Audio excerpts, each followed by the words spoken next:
Palavra da Verdade, com Hernandes Dias Lopes. Meus amados irmãos, nós vamos abrir a Palavra de Deus, por gentileza, no Evangelho de Cristo, conforme o registro de João, no capítulo 3. João, capítulo 3, versos de 1 a 15. João 3, de 1 a 15.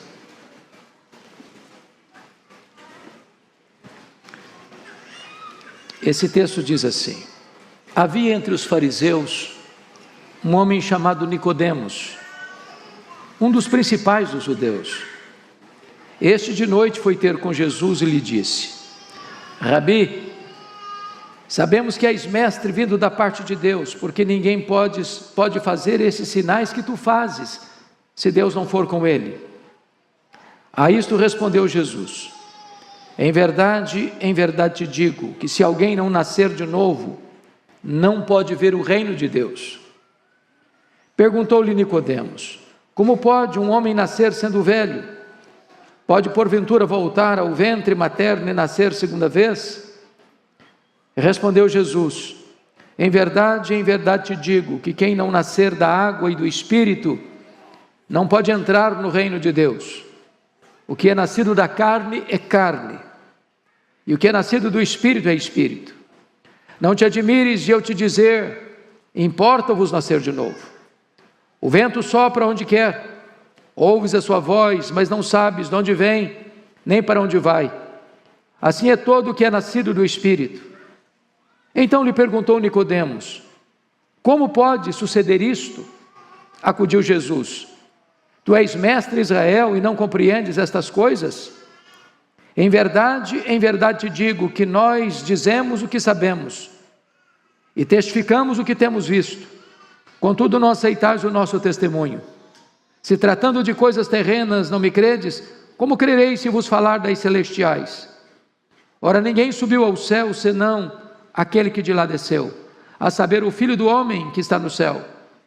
E do modo porque Moisés levantou a serpente no deserto, assim importa que o Filho do homem seja levantado, para que todo o que nele crê tenha a vida eterna. Amém. Eu hoje quero tratar com você sobre o assunto mais importante, mais necessário e mais urgente da vida: o novo nascimento. O Senhor Jesus Cristo deixou claro que sem novo nascimento a nossa religião é vã, a nossa fé é vã, a nossa esperança é vã. Sem novo nascimento nós não podemos ver o reino de Deus. Sem novo nascimento nós não podemos entrar no reino de Deus. Sem novo nascimento nós não seremos salvos.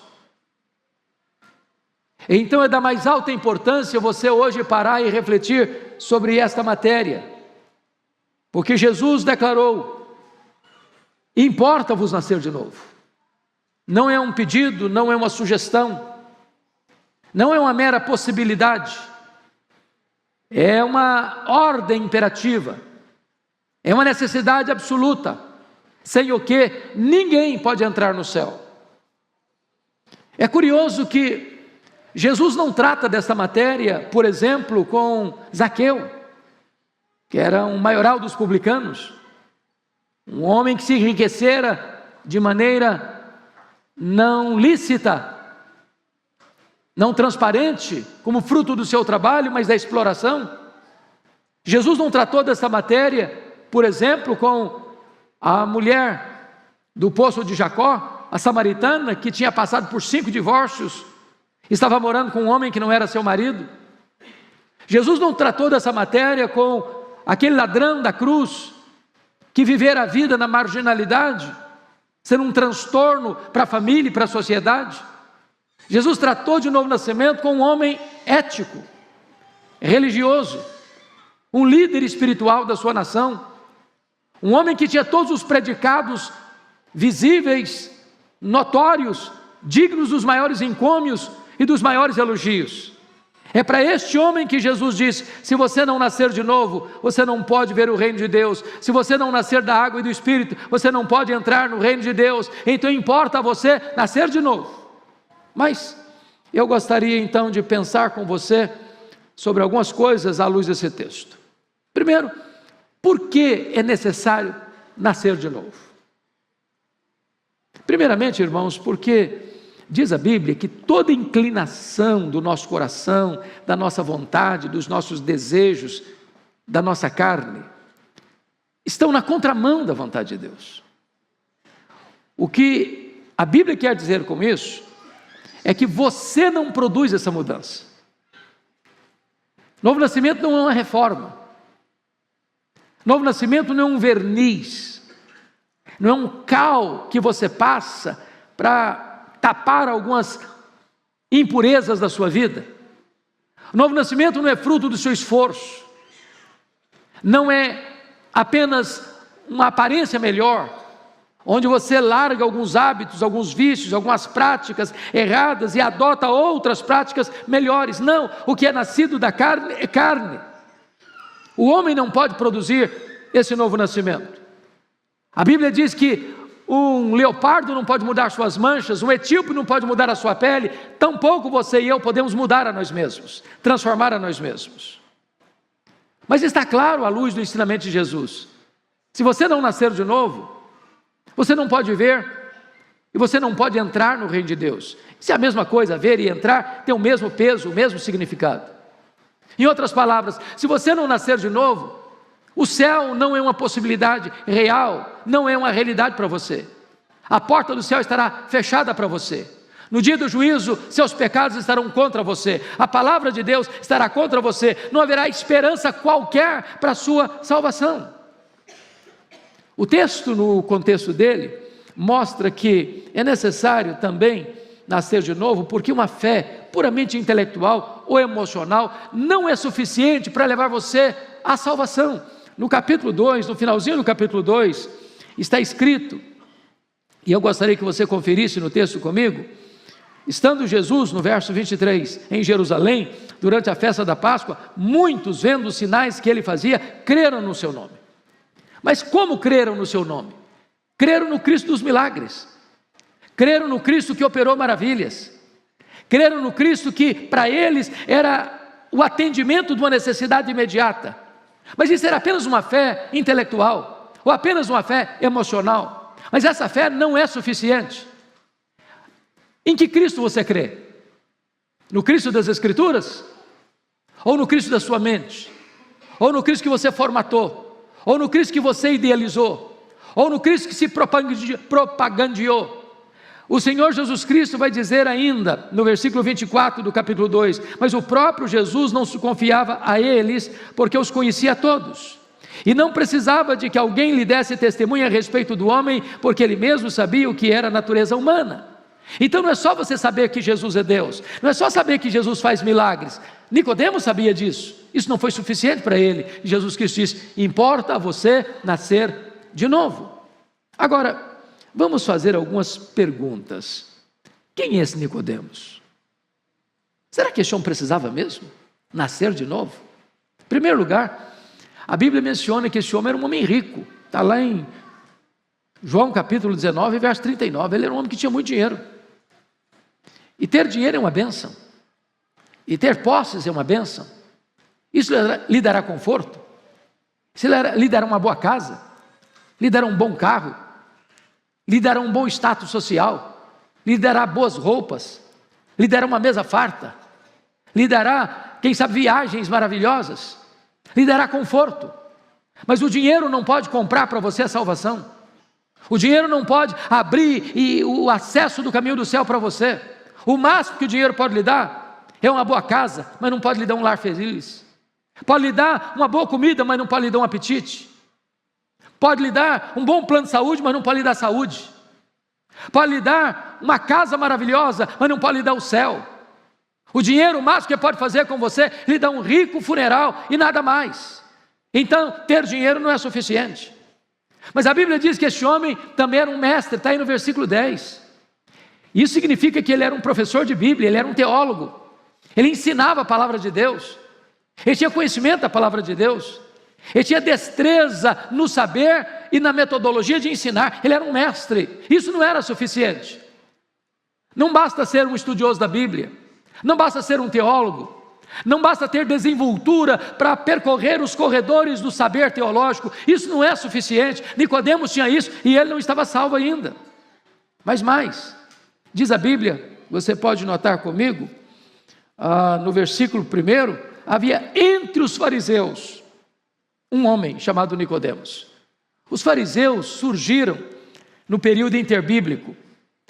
Os fariseus surgiram como um movimento de reforma e reavivamento no período em que a situação estava muito complexa, porque a cultura grega estava invadindo o povo de Israel, secularizando a igreja da época. Eles surgiram como um grupo de resistência, eles surgiram como um grupo separado de santidade, de piedade e de fidelidade à palavra de Deus. Mas de repente esse grupo, mantendo a pose, a forma, a aparência, o verniz, perdeu a essência. Esse homem era religioso. Isso significa isso. Ele frequentava a sinagoga, ele dava o dízimo, ele guardava o sábado, ele fazia jejum, ele fazia suas orações, ele era um homem extremamente religioso e zeloso da sua religião, mas ele não estava salvo. Isso não era suficiente. Mas em terceiro lugar, esse homem, muito mais do que isso, diz o versículo 1, que ele era um dos principais dos judeus. O que significa isso? Ele era um membro do Sinédrio, a mais importante corte espiritual de Israel, composta de 71 membros, cujo presidente era o sumo sacerdote. Eles governavam espiritualmente a nação, eles davam a orientação segura espiritual para o povo. Entretanto, embora ocupando o mais alto cargo eclesiástico da sua nação, ele não estava salvo, ele precisava nascer de novo. Mas vamos ver mais alguma coisa. Nicodemos, diz a Bíblia, ele vai ter com Jesus. E vai ter com Jesus de noite. Eu não sei porquê, a Bíblia não diz. É provável que ele tivesse medo de ser censurado. Os fariseus não gostavam de Jesus. Os fariseus investigavam a vida de Jesus como detetives da vida alheia, como fiscais da vida alheia, para tentar pegar Jesus no contrapé para acusá-lo. Mas dentro dele tem algo que clama por algo maior. Ele está convencido de que Jesus é alguém especial, e de noite ele foi ter com Jesus. E ao ir ter com Jesus, ele revela para nós que ele tem uma boa teologia acerca de Jesus. Primeiramente, ele reconhece que Jesus Cristo, ele é um mestre. Está escrito aí, veja comigo, no versículo de número 2. Este de noite foi ter com Jesus e lhe disse: Rabi, sabemos que és mestre. Não basta saber que Jesus é o mestre, não basta que Jesus é o mestre dos mestres, não basta saber que Jesus não é apenas um alfaiate do efêmero, mas o escultor do eterno. Não basta saber que Jesus Cristo não veio ao mundo para ensinar banalidades, mas ensinar as palavras de vida eterna. Ele sabia disso, mas ele não estava salvo ainda. Mas mais, ele sabia, conforme o verso 2, de que Jesus também tinha a bênção de vir da parte de Deus. Ele não era um enganador, ele não era alguém que estava ali para falsear a verdade. Não, ele vinha da parte de Deus, ele era um mensageiro de Deus, ele era um enviado de Deus. Nicodemos tinha plena consciência disto, não só da natureza de Jesus, mas da procedência de Jesus. Mas mais, ele reconhecia ainda que Jesus tinha poder de fazer milagres, porque ninguém pode fazer esses sinais que tu fazes se Deus não estiver com ele. Ele sabia que Jesus tinha poder de transformar água em vinho, ele sabia que Jesus tinha poder para dar vista aos cegos, ele sabia que Jesus tinha poder para levantar os coxos, ele sabia que Jesus tinha poder para purificar os leprosos, ele sabia que Jesus tinha poder para ressuscitar os mortos, ele sabia que Jesus tinha poder de fazer o extraordinário. Mas mesmo assim, esse homem ainda não estava salvo. Então vamos pensar um pouco comigo. O que é novo nascimento, então? Para melhor definição lógica, vamos imaginar o que não é novo nascimento. Primeiro, o novo nascimento não é ser religioso. Tem muita gente que pensa assim: bom, o negócio é ter uma religião. Se você tiver uma religião, está tudo bem, não importa que religião você escolha, o importante é que você tenha uma religião. Tem muita gente que pensa isso. Nicodemos era religioso, estava perdido. Tem muita gente que diz, não, você precisa ser sincero. Se você for sincero na profissão de fé que você tem, seja ela qual for, vai dar tudo certo. Nicodemos era um homem sincero, ele era um fariseu, ele era um mestre, ele era zeloso, ele era piedoso no contexto da época, ele ia à casa de Deus, ele ia à sinagoga, ele orava, ele jejuava, ele entregava o seu dízimo, e isso não resolveu a sua vida. Ele não estava salvo ainda. Mas mais do que isso, Nicodemos, precisamos entender, novo nascimento não é apenas você mudar de uma igreja A para uma igreja B. Tem muitas pessoas que pensam, bom, se eu sair da igreja A e for para a igreja B, está tudo certo comigo. Mas não é a igreja que salva. O caminho para o céu não é a igreja. A porta do céu não é a igreja. Quem dá a você a vida eterna não é a igreja. É possível que você saia de uma igreja que ensina algo errado para uma igreja que ensina aquilo que é certo, mas isso ainda não é o suficiente. E eu louvo a Deus porque nesta noite nós recebemos tantas pessoas. Louvado seja Deus por esta colheita, louvado seja Deus porque você está aqui, mas entenda isso, o fato de você estar aqui é uma grande bênção para nós, é uma grande alegria para nós, é uma grande festa para nós, mas é necessário que a sua fé esteja naquele que é o Salvador, aquele que morreu pelos seus pecados, aquele que ressuscitou dentre os mortos, aquele que está à destra de Deus, é aquele que vai voltar, o nosso glorioso Redentor. Mas notem, algumas pessoas pensam, bom, novo nascimento não é certamente, gente, ser filho de crente. Há um ditado popular que diz que filho de peixe, peixinho é. Mas não é verdade que filho de crente, crentinho é.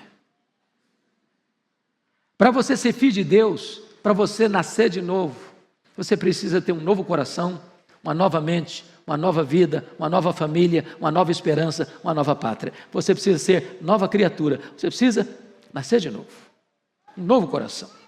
Então, eu gostaria então de fazer a seguinte pergunta: o que é então novo nascimento? Vamos ver. Primeiro, novo nascimento é algo radicalmente novo. A palavra que está no versículo 3, está escrita assim: em verdade te digo, que se alguém não nascer de novo, essa palavra de novo, na língua grega, significa algo inédito, que nunca houve outrora. Não é uma pequena mudança, ou transformação, adequação, não, é algo inédito. Ou seja, é necessário que aconteça no seu coração, na sua vida, algo que nunca aconteceu outrora. Não é apenas uma reforma, deixo de fazer isso para fazer aquilo outro. Algumas pessoas pensam, eu fumava, hoje eu não fumo mais. Eu bebia, hoje eu não bebo mais. Eu jogava, hoje eu não jogo mais. Eu mentia, hoje eu não minto mais. Eu adulterava, hoje eu não adultero mais. Eu roubava, hoje não roubo mais. Tudo isso é muito importante, mas não é suficiente. É algo que só Deus pode fazer. É uma transformação radical. Ser novo nascido significa ser nova criatura. Mais do que isso, é uma obra exclusiva de Deus. Você poderia fazer todo o seu esforço e você não mudaria você mesmo. Charles Haddon Spurgeon, o príncipe dos pregadores do século XIX, chegou a dizer que é mais fácil um leão tornar-se vegetariano do que você salvar a você mesmo pelos seus esforços. Oswald Smith diz que é a mesma coisa você tentar se levantar pelos cordões dos seus sapatos. É impossível. É por isso que o Senhor Jesus Cristo retrata para Nicodemos a necessidade de nascer de novo. Nas palavras lá de João 1, capítulo 1, versículo 13, os quais não nasceram do sangue, nem da vontade da carne, nem da vontade do homem, mas de Deus. Não é hereditário, não é alguma coisa que você decide, não é alguma coisa que alguém possa lhe dar, é obra exclusiva de Deus. Aí Nicodemos não entendeu isso, não entendeu. Como é que pode dizer isso? Será que eu, sendo velho, vou ter que voltar lá para o ventre da minha mãe e nascer de novo? Aí Jesus, não, Nicodemos, não é isso não. O que é nascido da carne é carne. Você pode fazer reformas, e reformas, e reformas, e reformas. Você pode deixar coisas erradas, adotar coisas certas, mas não é isso que eu estou falando não, Nicodemos. Se você não nascer da água e do Espírito, você não pode entrar no reino de Deus, Nicodemos. O que é nascer da água? A água que se conhecia era o batismo de arrependimento de João Batista. Pregar batismo de arrependimento para remissão de pecados. A não ser que você se arrependa, a não ser que você reconheça que você é pecador, a não ser que você esteja consciente de que o pecado é maligníssimo aos olhos de Deus, a não ser que você esteja triste pelo seu pecado, a não ser que você se volte para Deus arrependido, não há esperança de salvação. Mas vejam vocês que Nicodemos continuou não entendendo. Ele era mestre, mas não estava entendendo. Aí Jesus disse: "Ô Nicodemos, deixa eu ilustrar para você. O vento, vamos pensar no vento. O vento sopra onde quer. Ouves a sua voz, não sabe de onde vem, nem para onde vai. Assim é todo aquele que é nascido do Espírito." E esta metáfora, vento, que é a mesma palavra para espírito, tanto no grego quanto no hebraico, traz para nós algumas sugestões. Primeiro, o vento é livre, ele sopra onde quer. Em outras palavras, o Espírito Santo de Deus sopra aqui na igreja, lá dentro da sua casa, lá no seu escritório, lá no hospital, lá na sua fábrica, lá na sua indústria, lá na rua, lá no campo de futebol, lá no bar da esquina. Ele é livre e ele sopra, e ele tem uma voz, e a voz do Espírito é a voz do Evangelho. Onde esse Evangelho é proclamado, aí há salvação. Onde o Evangelho é anunciado, aí Deus chama, e chama eficazmente. Mas em segundo lugar, o vento não é só livre, o vento é soberano. Ele sopra aonde quer. Ninguém dá ordens ao vento, ninguém direciona o vento. Você pode medir a velocidade do vento, mas você não pode inclinar o vento, nem para a direita, nem para a esquerda. Ele é livre e ele é soberano. Louvado seja Deus. Sabe por quê? A salvação é uma obra de Deus. Eu não dou ordens ao Espírito, eu obedeço ao Espírito. É Ele quem faz, é Ele quem age, é Ele quem transforma, onde quer, quem quer, para o louvor da glória de Deus. Mas mais do que isso, o vento não é só livre e soberano, o vento é também misterioso. Você não sabe de onde vem, nem para onde vai. Meus irmãos, eu não sei se vocês já perceberam isso. Nós, às vezes, olhamos para uma pessoa e dizemos assim: que pessoa maravilhosa, só falta ser crente. Outros dizem: é amigo do Evangelho. A gente olha para outra pessoa e diz: olha, essa aqui não tem esperança, essa aqui não tem jeito, pau que nasce torto vai morrer torto, isso é um problema mesmo. E aí eu fico olhando alguns casos na Bíblia, pensando em Saulo de Tarso. O cara batia nos crentes, entrava nas casas, prendia os crentes, batia nos crentes. Ele entrava na sinagoga, batia nos crentes lá dentro, forçava os crentes a blasfemar, mandava matar. Um monstro. Aí você diz: esse cara é melhor morrer. De que morrer vai ser uma festa na terra. Aí Jesus transforma o homem.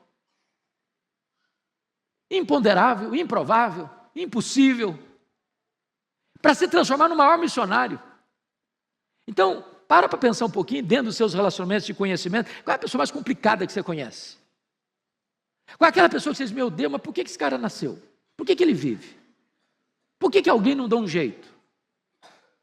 Eu quero dizer para você que o Espírito Santo é misterioso. Ele pode soprar onde você jamais sopraria, e ele pode não soprar onde você achou que ele deveria soprar. Ele é misterioso.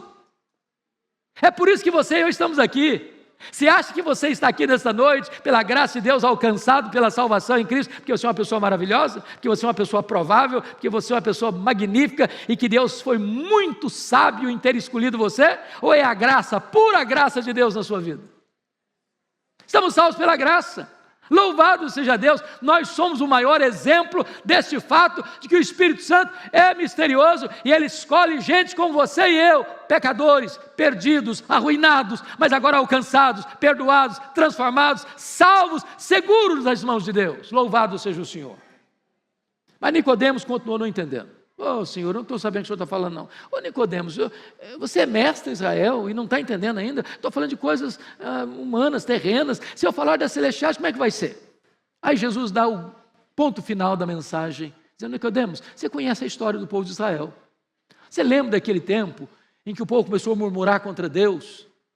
E Deus mandou as serpentes abrasadoras, que mordiam no povo, e o povo morria.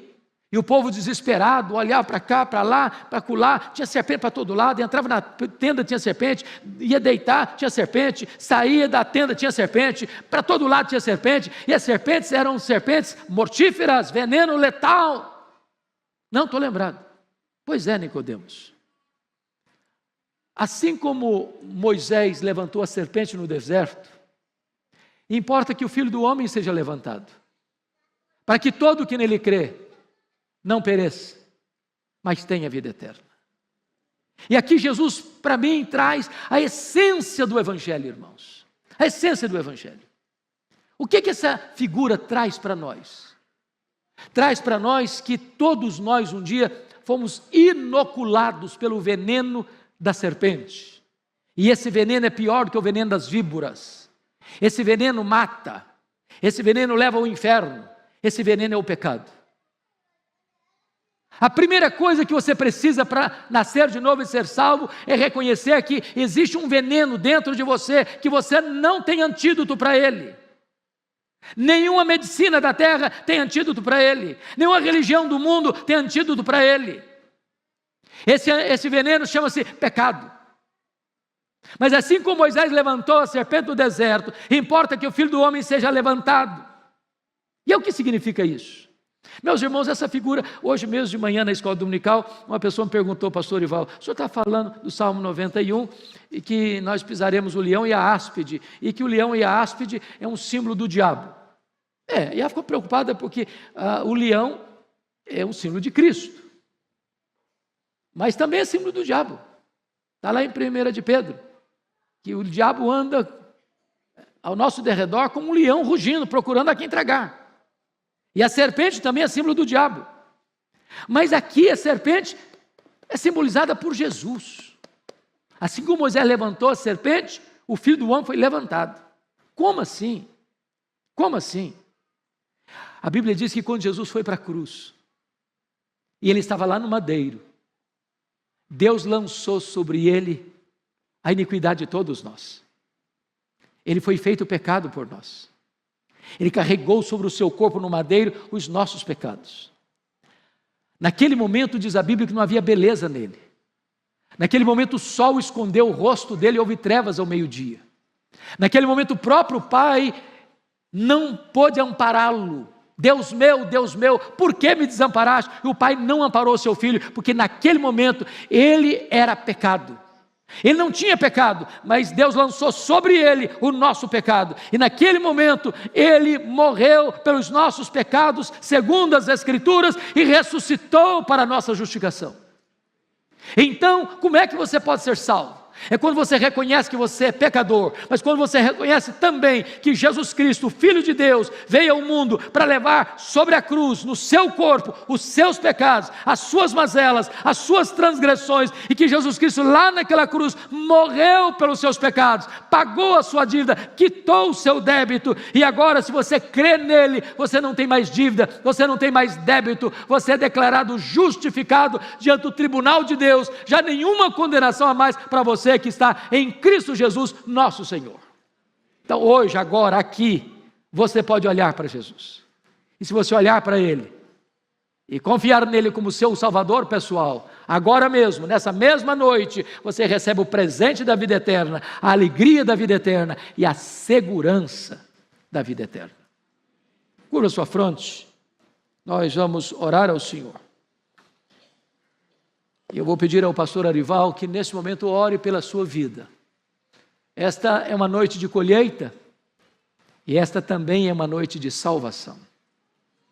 Eu não sei como você entrou aqui, como você está, mas agora mesmo, hoje mesmo, você pode passar pela mais linda experiência da vida, nascer de novo e ser membro da família de Deus e fazer parte desta família que vai morar com Jesus no céu para sempre.